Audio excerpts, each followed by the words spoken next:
Assalamualaikum warahmatullahi wabarakatuh, Bang Tony. Waalaikumsalam warahmatullahi wabarakatuh, Mas Agus.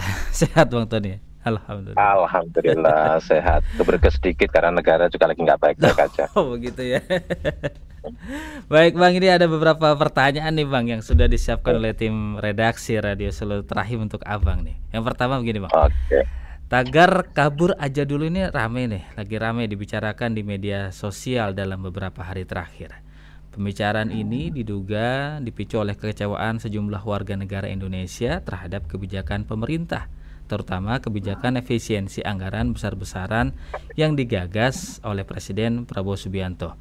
Kampanye ini juga dipengaruhi oleh situasi politik dan ekonomi Indonesia yang tidak stabil.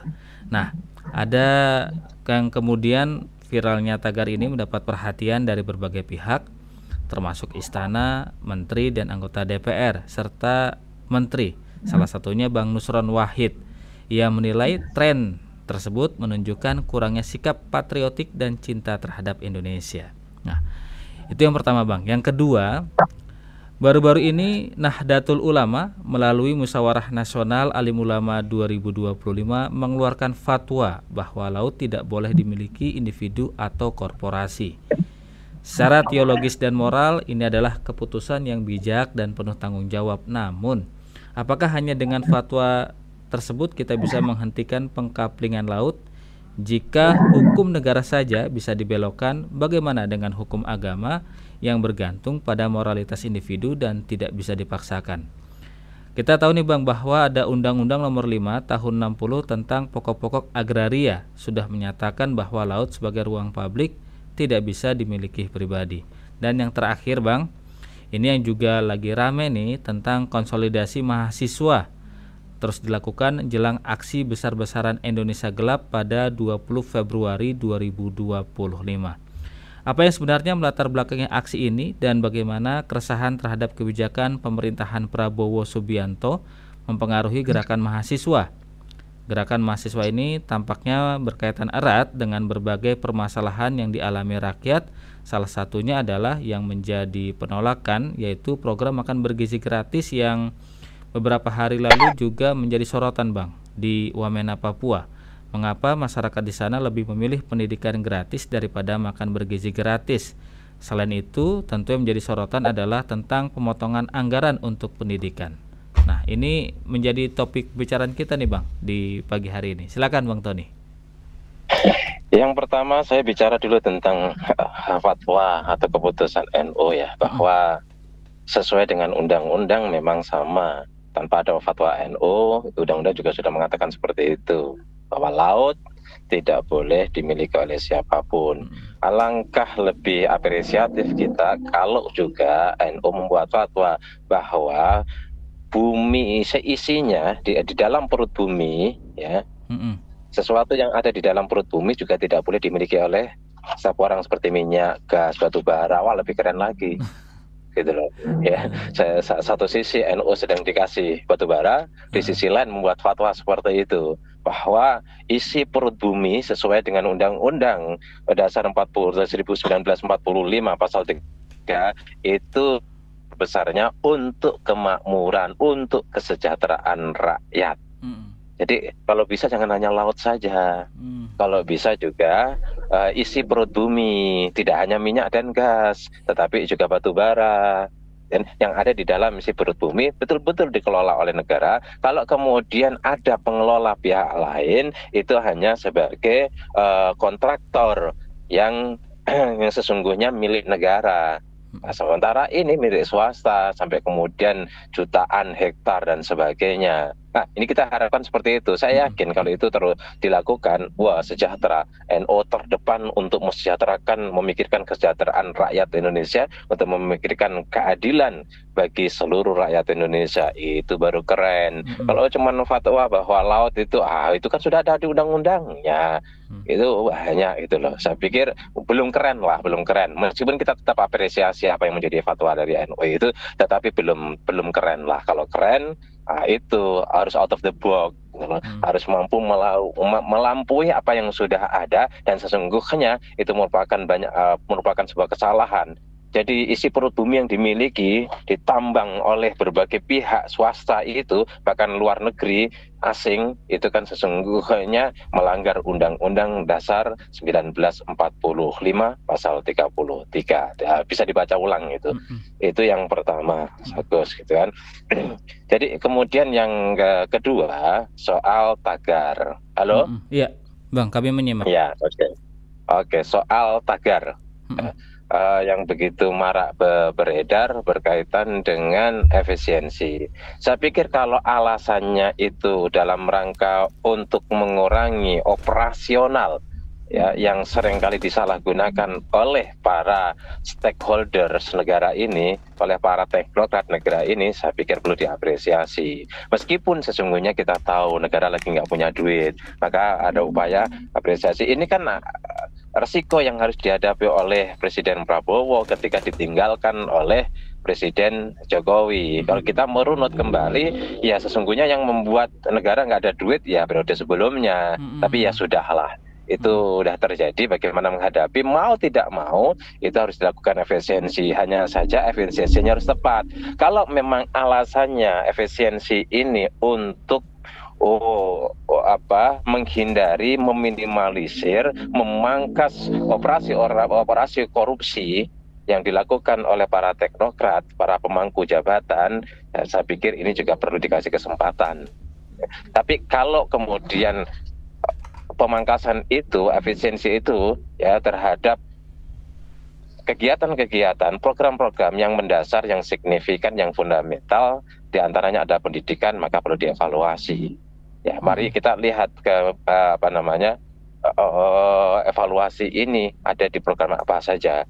Kalau pendidikan itu yang 20% aja itu tidak murni untuk sekolah, tapi dipakai oleh semua kementerian, ya, termasuk pelatihan dan sekolah para pejabat-pejabat itu yang porsinya cukup besar itu pun harus kita gugat, apalagi kalau sampai kemudian dikurangi kembali. Saya pikir kalau Indonesia itu full menggunakan 20% sesuai dengan amanat Undang-Undang Dasar 45, bahwa pendidikan itu mengambil 20% dari mulai TK sampai perguruan tinggi dan digunakan oleh kementerian yang mengurus pendidikan, saya pikir sampai S3 itu loh gratis.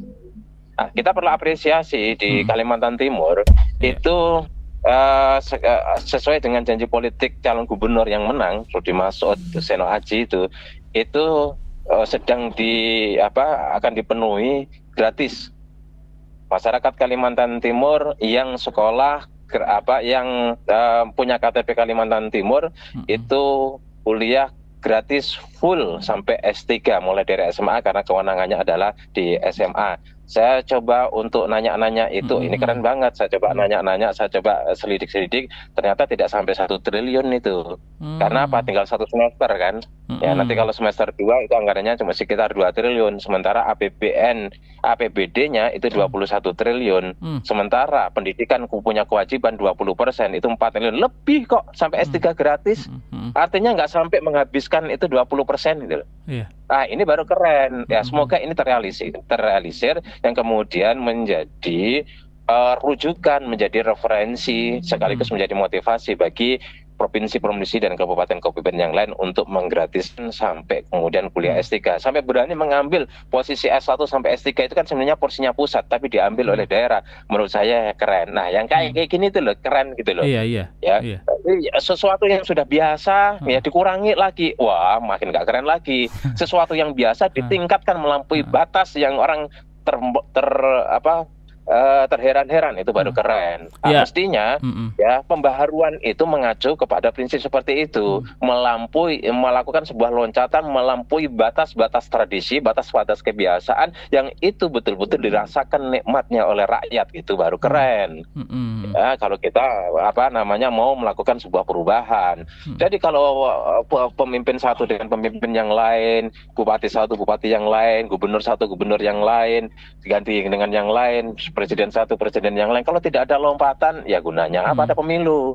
Toh itu lagi sama saja. Rakyat bosan, akhirnya apa? Rakyat apatis, banyak yang nggak milih, ya sampai 40% loh itu nggak milih, 30-40% rakyat nggak milih. Itu kenapa? Ganti presiden juga sama aja, itu doang gitu kan. Nah, bagaimana ini menjadi sebuah tanggung jawab bagi para pemimpin, apakah itu dari tingkat wali kota, bupati, kemudian gubernur sampai presiden, untuk membuat sesuatu yang beda. Ada diferensiasi antara pemimpin satu dengan pemimpin yang lain. Jangan diferensiasinya itu apa namanya regresif turun, tapi harus progresif, dan progresifnya itu harus terjadi loncatan, ya loncatan dari apa yang dipikirkan oleh orang. Kalau sesuai dengan yang dipikirkan oleh orang, ya seperti anak SD memikirkan oh itu kan biasa kata anak SD. Tapi kalau melampaui itu ya keren, tapi kalau kemudian melampaui pikirannya orang S3 seperti saya lebih keren lagi gitu loh. Ya, kalau kemudian biasa-biasa saja gitu kan, ya, sudah nanti Mas Agus saja jadi presiden kan. Iya, artinya kita melihat bahwa sebenarnya setiap daerah itu ataupun negara ini bisa menggelar pendidikan gratis bagi rakyatnya, Bang. Tapi kan yang menjadi perhatian dari teman-teman ini dan juga dari pengamat, kenapa harus anggaran pendidikan yang dipotong? Sementara itu kabinet itu gemuk, banyak diangkat staf khusus segala macam. Nah ini kan bukannya agak sedikit miris, Bang ya? Gimana Abang melihat? Makanya saya pikir ada program-program fundamental, di antaranya pendidikan. Pendidikan itu fundamental. Ya Jepang itu nggak punya sumber daya alam yang signifikan seperti Indonesia. Iya. Ya tetapi maju. Kenapa? SDM dari mana? Dari pendidikan. Jadi dari pendidikan yang tinggi itulah kemudian menghasilkan SDM yang tinggi, SDM yang tinggi melahirkan etos kerja tinggi, etos kerja tinggi melahirkan produktivitas tinggi, produktivitas tinggi melahirkan kesejahteraan, pertumbuhan ekonomi yang signifikan. Itu polanya. Kalau kemudian dari hulunya udah dipotong, yaitu anggaran pendidikan, nah ini bahaya. Bukan hanya bahaya, yang pertama bahaya, yang kedua bahaya, yang ketiga bahaya. Kenapa nggak koruptor aja Bang yang dikejar sih Bang? Gimana? Kenapa nggak koruptor aja sih yang dikejar, suruh balikin itu dana-dana yang dikoruptor biar jadi milik negara lagi untuk kesejahteraan rakyat? Pertanyaannya begini. Kemudian koruptor dikejar untuk mengembalikan. Mekanisme pengembaliannya gimana? Harus bikin undang-undang untuk pengampunan. Kalau undang-undang pengampunan ya asal mengembalikan dananya tanpa proses pengadilan, apa yang kemudian terjadi? Yang kemudian yang terjadi adalah ketidakadilan, hukum tidak berjalan. Katakan ini undang-undang darurat ya, meskipun undang-undang darurat tapi kan juga belum dibuat. Kalau pengembalian tidak ada dasar hukumnya, melalui apa dan masuknya ke rekening siapa? Kita tahu ini koruptor, ini korupsi, bisa kok dilacak korupsi itu, A, B, C, D, E-nya gitu kan, mulai dari pejabat eselon 4 sampai kemudian presiden, ketahuan itu.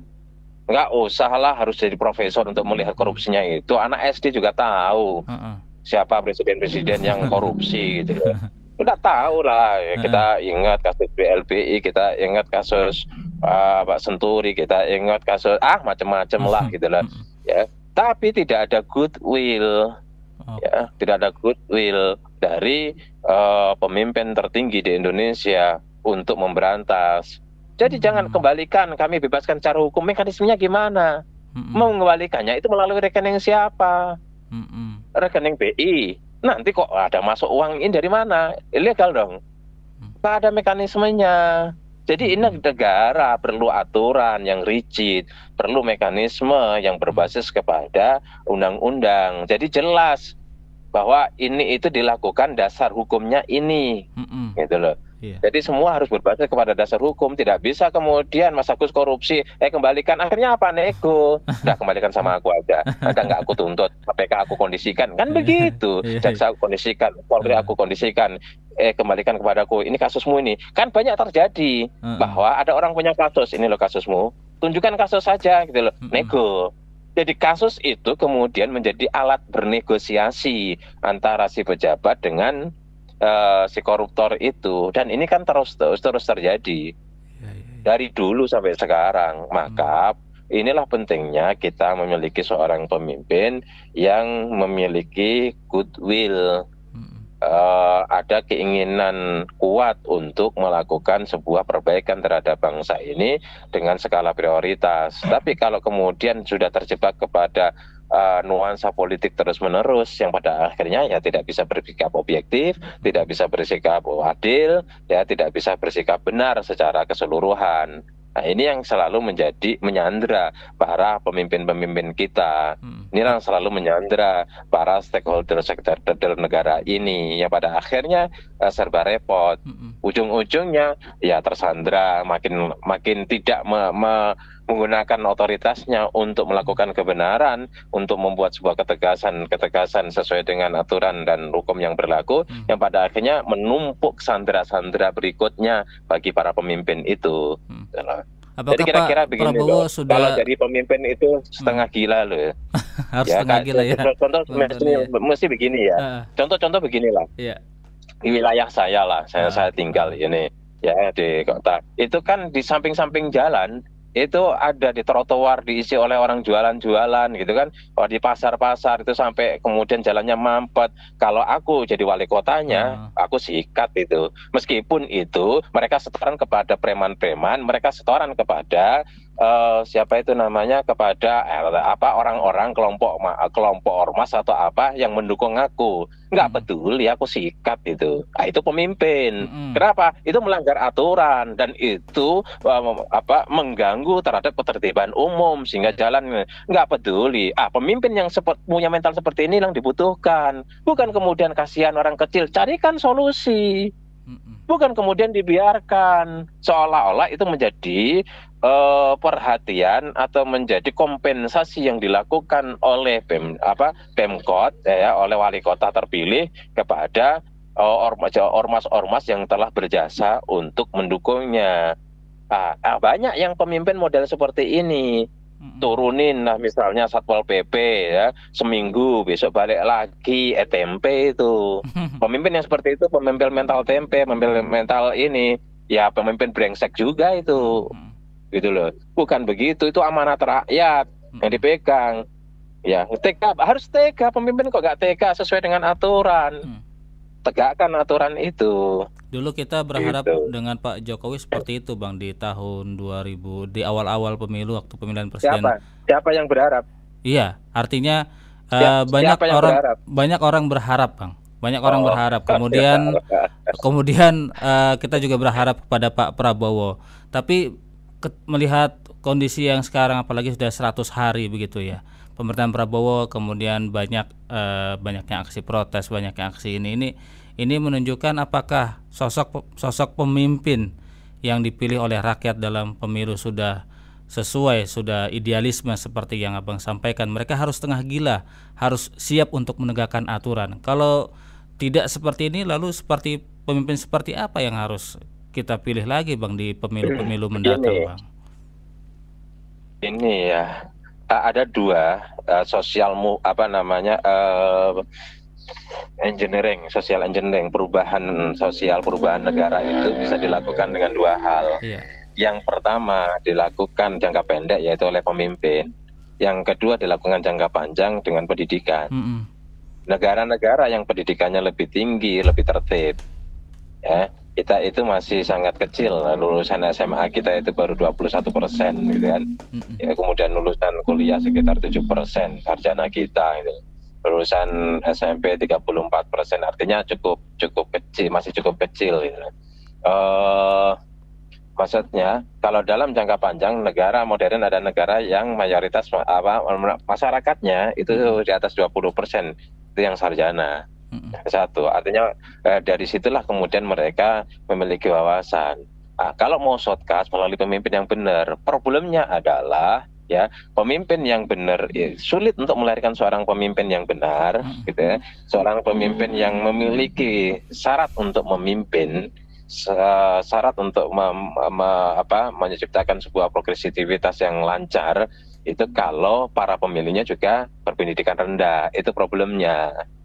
Gitu kan ya, contoh pemimpin pinter tapi nggak menyebutkan ayat, dengan pinter goblok tapi menyebutkan ayat. Masyarakat kita memilih pemimpin goblok yang menyebutkan ayat, tidak melihat pada substansinya, padahal ayat baru dipelajari, tajwidnya salah gitu kan. Pemimpin kita yang tidak menunjukkan sholatnya dengan calon pemimpin yang menunjukkan selalu disut sholatnya, ya sholatnya di ini. Pemimpin kita yang tidak kelihatan belusukan ke kampung-kampung, tetapi dia punya program-program untuk memperbaiki masalah yang ada di kampung dengan pemimpin yang kelihatannya belusukan dalam syuting itu di media itu, ya itu masyarakat memilih yang ada di depan matanya. Artinya apa? Tidak, masyarakat itu malas berpikir karena pendidikannya rendah. Pada akhirnya karena malas berpikir ini kita seringkali mendapatkan pemimpin yang tidak sesuai dengan harapan, tidak sesuai dengan harapan. Ya, itulah yang terjadi. Ya, kita mendapatkan pemimpin. Kalau mau ya pendidikannya memang harus tinggi, didorong betul untuk sarjana lebih banyak. Ya, pemilih rasional itu jumlahnya lebih kecil, sekitar 15% pemilih rasional kita. Selainnya itu ada pemilih sosiologi, berbasis sosiologis, pemilih emosional, terakhir pemilih berdasarkan uang. Ya, di berbagai daerah orang memilih baik anggota legislatif maupun kepala daerah kemarin itu rata-rata itu 70% memilih berdasarkan 7-80% memilih kepada pemimpin yang ngasih duit. Kenapa? Malas masyarakat. Satu, selama ini setiap memilih pemimpin nggak ada perubahan. Kemudian yang kedua, masyarakat miskin. Dan kemudian yang ketiga, masyarakat malas mikir, tidak tahu membedakan mana pemimpin yang memenuhi syarat dan mana yang tidak, mana pemimpin yang berintegritas dan berkapasitas, mana yang tidak. Inilah problemnya. Jadi kalau memang kita harus bersabar, ya bersabar. Tidak kemudian berarti kita membiarkan para pemimpin ini nyolong seenaknya, nyuri seenaknya, nyopet seenaknya, ngerampok seenaknya. Tetap harus kita kritik sambil memang mendorong pendidikan. Ya kalau untuk urusan pendidikan jangan ada efisiensi lah. Ya, 20%, pangkas itu yang untuk di ini pejabat-pejabat itu lah biar sekolah sendiri itu. Tentara aja sekolah sendiri kok. Itu masa pejabat-pejabat dibiayai oleh kementerian dengan alokasi pendidikan. Biarlah 20% itu dari PAUD, TK, kemudian SD, SMP, SMA, kuliah S1, kuliah S2, kelas 3, cukup kok. Kita itu punya anggaran sekitar 660 triliun itu untuk pendidikan. Ya. Iya, 600 lebih, hampir 700 triliun kita punya anggaran untuk pendidikan. Coba hitung kebutuhan pendidikan untuk TK, SD, SMP, SMA itu berapa itu. Nah, di Kalimantan Timur itu diberikan, itu swasta pun gratis. Ya. Bukan hanya negeri, jadi kuliah di swasta, kemudian saya ketika nanya, ya benar apa enggak itu, dikasih tunjuk saya di Japri, ini loh anggaran kita mampu, gitu kan, ternyata cuma 700 sekian miliar itu, ya sangat mampu sekali, ya. Terus kemudian nomenklaturnya emang sudah ada kan, ini bukan incumbent, mereka jawab, ini bisa ada geseran-geseran ini, cuman untuk guru, untuk insentif guru dan dosen harus dicarikan kepada APBDP. Artinya ada solusi, gitu loh. Ya, seringkali kita berbicara sudah hanya berbasis nomenklatur, ya karena pemimpin baru, nomenklaturnya ikut yang lama, padahal itu bisa geser-geser anggaran, kemudian bisa APBNP dan sebagainya. Tapi kalau kemudian malah justru dia efisiensi, saya setuju kalau efisiensi itu untuk operasional, karena ada satu daerah misalnya, saya coba cek itu APBD-nya itu untuk belanja pegawai itu 5T, tapi untuk operasional PKP hampir 10T. Ini gila ini. Itu perlu diefisiensi itu. Tiang, Bang. Iya, nggak masuk akal. Kenaikannya itu loh 100% dalam waktu 2 tahun. Kok bisa Kenapa? Karena rapat. Saya setuju dalam konteks ini efisiensi bagusnya begitu. Rapat bisa di kantor kok, ada ruang rapat kok. Kenapa harus kemudian di hotel? Pakai kemudian ada ada cateringnya, kemudian ada sewa hotelnya, ada uang sakunya. Itu kan kelakuan pejabat-pejabat kita itu. Dibikinlah 3 hari, rapatnya 2 hari. Itu setuju. Saya setuju sama parpol dalam konteks ini. Iya, betul. Jadi kalau kemudian, dan sekarang saya ada kawan kebetulan istri dia itu seorang ASN. Wah, sekarang istri saya udah 3 kali ini rapat nggak dapat amplop gitu kan. Ya, bagus, saya bilang. Oh, Bapak kok setuju? Setuju. Gitu loh. Ngapain di kantor? Itu kan punya ruangan untuk punya aula, punya ruangan untuk rapat. Ngapain nengok-nengok ke hotel gitu loh. Nah, kemarin Rano Karno bicara, Heeh. ya jangan semuanya sekali-kali tetap di hotel, biar di hotel itu ya, itu hidup Ada gitu kan. pemasukan buat Ya hotel. swasta ada dapat ada masukan. Ya oke lah, masih oke di ini. Karena sekarang gini, proyek-proyek negara itu jangan dikasihkan APBN apa BUMN semuanya. Seperti masa Pak Jokowi. Akhirnya apa? Uang ngumpul di situ, kontraktor mati semua. Ada ribuan kontraktor yang tutup gulung tikar. Akhirnya pertumbuhan ekonomi kita 4,95%, nggak sampai 5%. Ini loh apa negara itu diam aja, asal normal saja itu 5% itu nggak ngapa-ngapain itu. Ini kok sampai 4,95%. Ini kan ngawur. Kenapa? Ya karena itu kebijakan ekonomi yang tidak cerdas. Jangan bangun infrastruktur, kalau toh bangun, libatkan semua swasta. Disitulah uang mengalir. Bahan bakarnya, bahan mentahnya bahannya dari swasta. Swasta ikut ada pekerja dari swasta. Kemudian swasta juga dari beberapa kontraktor menyebar, mereka belanja di mana-mana. Itu berputar itu ekonomi. Tapi kalau kemudian dikasih ke BUMN yang karya-karya itu, yang pada akhirnya kemudian dimaklun suruh ngerjain orang, dia hanya teken aja. Apa yang kemudian terjadi? Udah nggak ada banyak yang tidak dibayar, kan banyak kasus kemarin kan? Iya, iya. Banyak kasus, termasuk Yusuf Hamka itu, wah uang masih 2 triliun nggak dibayar dan sebagainya. Ya itu dia yang bisa berteriak dan orang kuat. Coba yang lain-lain begitu banyak, saya punya beberapa temen yang juga akhirnya nggak dibayar juga gitu loh. Ya BUMN kayak gitu tapi nggak sehat gitu loh. BUMN kita umumnya, ya saya tidak mengatakan semuanya, umumnya itu jadi sapi perah oleh para pejabat itu. Garuda kalau kemarin ketika saya cek, ekonomi itu 2 juta, terus kemudian bisnis itu 19 juta itu, padahal hari Senin. Terus kemudian saya lihat Garuda kan tidak pernah sepi itu. Iya, tidak pernah sepi. Terus tidak, yang lain-lain aja masih ada kosong. Garuda loh nggak pernah ada yang kosong gitu kan. Dan tiketnya mahal, penuh terus. Pertanyaannya adalah kenapa kok bangkrut? Nah ini kan Garuda salah satu contoh dari sekian banyak BUMN yang bermasalah. Maksud saya adalah negara ini betul-betul ya puluhan tahun dikelola dengan cara yang tidak benar, maka perlu diperbaiki. Maka dalam konteks efisiensi, kalau orientasinya adalah memangkas praktek-praktek korupsi, saya setuju. Tapi kalau untuk pendidikan, kalau itu untuk pendidikan tapi pendidikan yang peluang-peluang korupsinya yang diambil, oke. Tapi kalau untuk pendidikannya itu sendiri sebagai sebuah program fundamental, ya janganlah. Tapi saya belum cek detailnya. Saya sempat ngecek dari Kementerian Keuangan, saya sempat ngecek dari itu kan instruksi Inpres nomor 1 tahun 2025 kan, yang terkait dengan efisiensi. Saya ada beberapa hal yang memang kita harus apresiasi, harus kita berikan jempol dalam rangka untuk mengurangi operasi koruptif. Yang kedua, ya hal-hal yang fundamental upayakan untuk tidak dikurangi, untuk tidak diefisiensi. Apakah ada hubungannya dengan makan bergizi gratis ya Bang? Kemudian bagaimana dengan adik-adik kita nih, mahasiswa yang rencananya besok akan turun besar-besaran jelang aksi di Indonesia Gelap 20 Februari besok Bang? Iya, dengan makan gizi gratis yang memang stunting kita itu tinggi. Saya pikir itu adalah janji politik yang harus ditepati. Ya menurut saya kita harus untuk belajar beradaptasi terhadap situasi lah.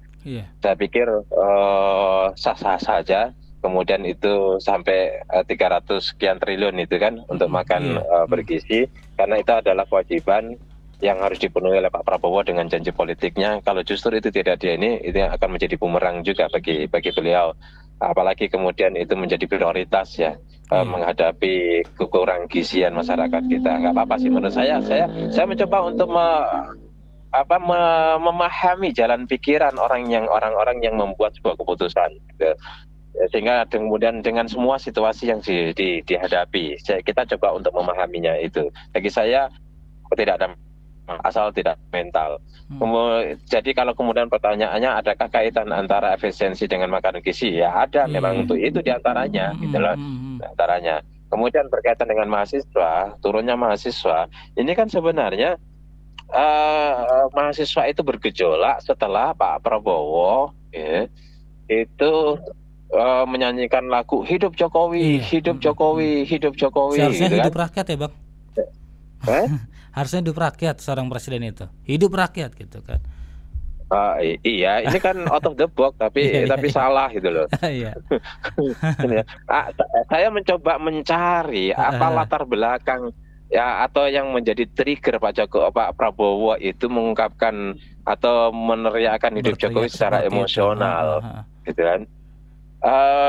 Sepertinya ada hubungan yang kurang harmonis antara Pak Prabowo dengan Pak Jokowi akhir-akhir ini, khususnya terkait dengan PIK 2, di mana PIK 2 adalah sebuah kebijakan PSN yang dibuat oleh Pak Jokowi, ya, yang di situ ada orang-orang lingkaran Pak Jokowi yang berada di belakang PIK itu, ya, sehingga mereka harus sowan ke Solo untuk gini. Pak Prabowo mencoba untuk tegas bahwa PIK 2 ya ini satu diantaranya adalah pagar laut harus diturunkan. Yang kedua, pagar laut itu SHM ilegal harus dibatalkan, HGB ilegal harus dibatalkan, gitu kan? Barusan tadi pagi ada yang japri saya, kemarin ada yang telepon saya, tadi pagi japri lagi. Ada seorang tokoh ditelepon sama menteri, menterinya bilang boleh nggak saya ketemu, saya sowan ke bapak, gitu kan? Iya. Terus dia minta pandangan saya, gimana menurutmu? Oh, udah terima, namanya orang mau silaturahmi, apa kira-kira kerjanya, gitu kan?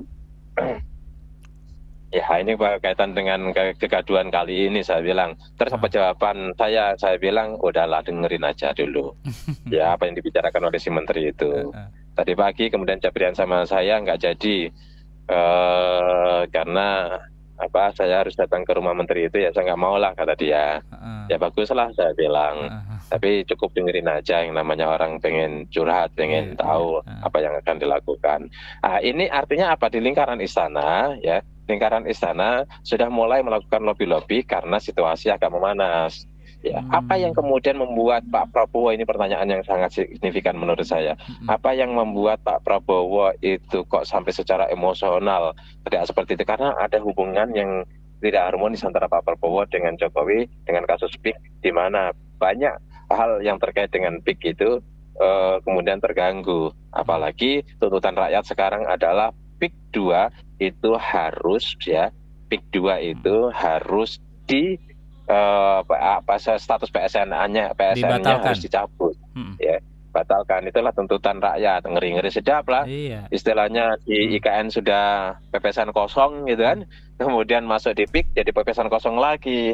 Wah, ini ngeri-ngeri sedap ini. Jadi Pak Prabowo kebentur sana kebentur sini, Bang, ya? Dalam situasi seperti itu, pada akhirnya terjadilah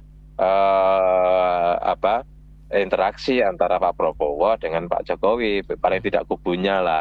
Di situ kok kemudian Pak Prabowo ingin menunjukkan apakah ini bagian daripada sikap asli atau ya merupakan strategi saja. Hidup Jokowi, hidup Jokowi, hidup Jokowi, tapi PSN harus dicabut. Itu keren, nggak apa-apa juga, gitu loh. Hidup Jokowi, tapi Perpres Perpres nomor 5 tahun 2025, di mana tambang-tambang, hutan-hutan yang diambil untuk tambang maupun untuk pertanian yang prosesnya ilegal, prosesnya melanggar atau tidak memenuhi syarat, sikat semua. Nah ini, tapi nanti hidup Jokowi, gitu lagi, sikat lagi. Sama. Kalau gitu maksudnya oke-oke juga, gitu loh. Tapi rakyat kan menunggu penegakan peraturan dari Pak Prabowo dan keadilan yang akan ditegakkan oleh Prabowo. Akankah itu terwujud, Bang? Ya kita tunggu. Kita kan Pak Prabowo kan belum sampai 4 bulan ini. Iya. Belum genap 4 bulan. Kalau saya sih tidak mau buru-buru menjustis, membuat penilaian, gitu kan. Memang Pak Prabowo harusnya hidup rakyat. Saya juga kaget. Loh, kok hidup Jokowi, gitu kan? Ya. Nanti kalau saya datang kan hidup Tony Roset, keren lagi. Masya Ya, imajinasi Allah. kita harus liar gitu. Iya, Nah, siap. jadi orang-orang cerdas itu imajinasinya liar. Nah, Mm-mm. jadi saya pikir memang memantik ya, memantik kemarahan karena apa? Gini, eh, pada masa Pak Jokowi, saya jadi ingat tulisan saya belum saya posting ini. Jadi Pak, kenapa rakyat marah dengan teriakan Prabowo itu, gitu kan? Iya. Ya, semoga Prabowo mengontrol diri bahwa itu adalah dilakukan dengan sadar ingin mendapatkan reaksi dan sudah ada rencana-rencana. Ini Mm-mm. keinginan saya ya, Iya. saya kok masih ada khusnudonya seperti itu. Ya, tetapi dalam konteks ini betapa rakyat itu marah betul ya sama Pak Jokowi itu. Coba betapa banyak kasus KM 50 nggak tuntas. Ya, mereka terbunuh di jalanan, kemudian ada yang digebukin saat demo mahasiswa, digebukin. Mm. Kita teringat masa Orde Baru, selain Orde Baru kan nggak terjadi itu. Iya. Ya, itu digebukin di jalan, kemudian ada yang mati di penjara, ada yang dihabisi di penjara dan sebagainya. Ya, itu kan masa Pak Jokowi, satu kelompok ketika mengkritik dihadirkan oleh Pak Jokowi kelompok yang lain untuk melawan, mulai dari aparat, kemudian ormas, preman-preman ormas, kemudian juga preman-preman komunitas, kemudian juga buzzer. Jadi Pak Jokowi menyiapkan kelompok-kelompok untuk melawan orang-orang yang kritis, baik dengan dengan kekerasan verbal maupun dengan kekerasan fisik, dan itu dilakukan bertahun-tahun, terakumulasi itulah bagi rakyat untuk marah. Disitulah muncul kemudian adili Jokowi, adili Jokowi. Iya. Jadi kalau kemudian adili Jokowi, jangan kemudian di apa di ini didiskreditkan. Itu adalah orang yang nggak nggak terima kalah gitu kan. Nah, itu otaknya pekok, itu orang yang ngomong seperti itu gitu kan. Heeh. Ya, saya harus katakan memang otaknya pekok, itu otaknya sempit, atau memang dia bicara secara politis karena memang yang ada di otaknya duit aja itu. Mm-mm. Jadi ini harus direspon secara objektif. Saya pikir Pak Prabowo itu punya intelijen kok. Ya, Mm-mm. valid kalau data-data Mm-mm. intelijen itu. Ini gerakan seperti apa, gitu kan? Gitu apa. Jadi adili Jokowi, disinilah kemudian satu sisi Pak Prabowo harus hormat kepada pemimpin sebelumnya sebagai seorang pemimpin yang nasionalis, patriotis, memang pemimpin yang etis, Siap. memang harus Mm. bisa menghormati, bisa Mm. mengapresiasi terhadap pemimpin yang sebelumnya. Yang Mm. kedua, Pak Prabowo kan juga berutang budi Iya. kepada Pak Jokowi. Ya, itu harus kita dudukkan masalahnya Iya. di situ. Tapi di sisi lain, rakyat itu menuntut ya adanya pengelolaan negara secara benar, penegakan hukum secara baik, ya. Dan ini betul-betul itu caranya gimana? Yang jelas Pak Prabowo berada di dalam dilema simpang antara rakyat dengan kelompoknya, dengan Pak Jokowi. Nah, rakyat tinggal adu kuat itu. Jadi istilahnya Pak Prabowo di antara dua kekuatan Jokowi dan kekuatan rakyat. Mana yang paling kuat ya? Kalau rakyat Mm. terus gitu, seandainya misalnya ini demo 1 juta orang gitu kan, Mm. dudukin DPR, Pak Prabowo akan mengambil langkah itu dengan apapun resikonya, akan bersama dengan rakyat. Tapi kalau yang demo itu cuman 100 orang, besok 200 orang, besok 300 orang, besok turun lagi 70 orang, ya berarti rakyat nggak kuat, gitu kan. Yang kuat adalah pengaruh daripada Halo. Iya. gitu, iya, Mm. gitu. Tapi kan kita melihat sosok Prabowo ini kan ingin menyatukan semua pihak, Bang. Iya. Oke, makanya menurut saya ini ada Pak Prabowo berada di antara dua kekuatan, kekuatan pengaruh Pak Jokowi, ya, dengan sisa-sisa kekuatannya.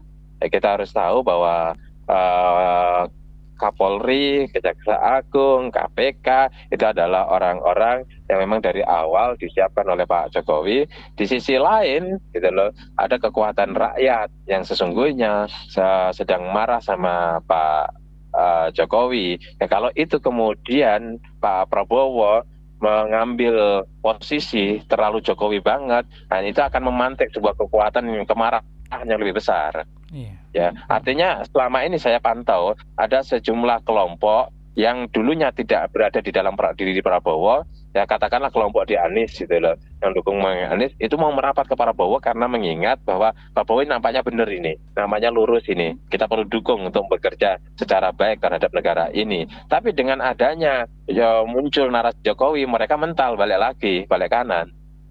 Dan ini akan merugikan secara politik kepada Prabowo itu sendiri. Apalagi kalau kemudian kemarin tidak perlu harusnya bicara tentang 2029. Iya. Belum saatnya. Ini belum baru kerja belum ada 4 bulan. Kenapa bicara? Orientasilah kepada kerja untuk negara ini atas amanah 5 tahun yang diberikan oleh rakyat. Ya. Soal kemudian kalau kinerjanya baik, ya, kemudian sikap politiknya juga bagus, elegan, saya pikir itu mulus aja itu 2029, nggak usah dibicarakan. Iya, karena memang masih banyak PR di negeri ini yang harus banyak dibenahi, Bang Tony. Begitu Bang Tony ya? Iya, banyak banget. Setelah diporak-porandakan di periode sebelumnya, ini kan begitu banyak porak-poranda, relasi sosial, relasi kelompok, relasi antara etnis, itu kan terjadi sebuah ketegangan. Indonesia itu NKRI, tidak pernah ada masalah dengan beda etnis, dengan beda agama, harmonis saja. Kalau ada masalah-masalah dikit itu mudah diselesaikan kok ini. Tapi kalau kemudian kemarin dibikinlah kegaduhan seperti itu, seolah-olah etnis satu dengan etnis yang lain, kelompok minoritas dengan mayoritas sudah ada masalah. Itu ya sekali lagi, kalau kita belajar teori konflik ya, itu adalah desain. Siapa yang mendesain? Ya mereka yang memang memiliki kemampuan untuk mendesain itu. Baik, Bang Tony. Terima kasih banyak Bang Tony ya. Nanti kita sambung lagi di hari Rabu pekan depan. Assalamualaikum warahmatullahi wabarakatuh. Waalaikumsalam warahmatullahi wabarakatuh.